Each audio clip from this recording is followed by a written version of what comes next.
Shalom Bapak Ibu, Saudara-saudari, sidang jemaat yang dikasihi Tuhan. Seringkali kita menemukan pemikiran-pemikiran dan pemahaman-pemahaman yang menganggap bahwa perintah dan tugas untuk mengerjakan amanat agung itu adalah hanya tugas untuk para penginjil dan hamba-hamba Tuhan saja. Ini adalah satu pemikiran dan pemahaman yang salah. Mengapa salah Bapak Ibu, sering dikasihi Tuhan? Karena Alkitab dengan sangat jelas mengatakan bahwa tugas untuk mengerjakan dan menuntaskan amanat agung itu adalah tugas untuk semua orang percaya, bukan hanya tugas para penginjil dan hamba-hamba Tuhan saja.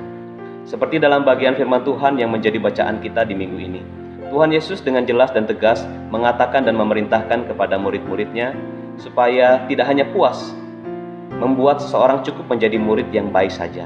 Tidak boleh hanya sampai di situ. Standar pemuridan yang Tuhan Yesus mau adalah lebih tinggi dari itu. Yang Tuhan Yesus mau adalah mereka dimuridkan supaya mereka pada akhirnya bisa bermultiplikasi, yaitu menjadi murid-murid yang pada akhirnya bisa memuridkan orang percaya lain yang baru. Itulah arti kalimat dalam ayat firman Tuhan dalam Matius pasal 28 ayat 20a ini. Ajarlah mereka melakukan segala sesuatu yang telah aku perintahkan kepadamu. Inilah isi perintah amanat agung Tuhan Yesus kepada semua murid-muridnya.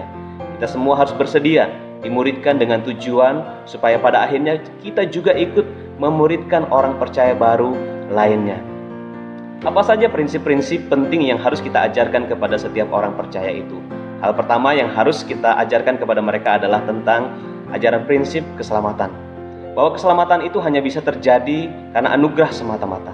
Segala usaha dan perbuatan baik seseorang itu tidak akan bisa menyelamatkan dirinya. Inilah inti berita Injil itu, bahwa keselamatan itu hanya bisa terjadi lewat pribadi dan karya penyelamatan Tuhan Yesus saja.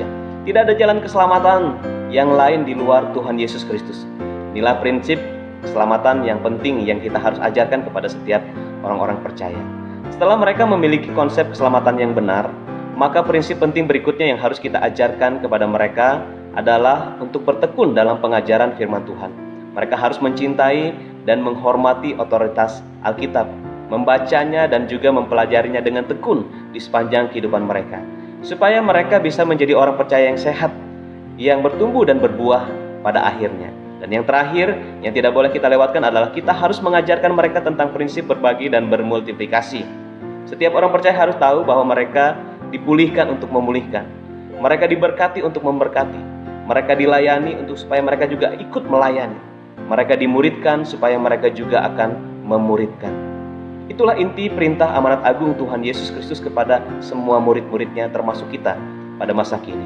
Kiranya firman Tuhan yang diberitakan kepada kita di bulan misi ini boleh membukakan kembali pikiran dan pemahaman kita kepada pemahaman yang benar tentang amanat agung. Biarlah firman Tuhan ini menjadi berkat bagi kita. Soli Deo Gloria, segala kemuliaan hanya bagi Tuhan. Amin.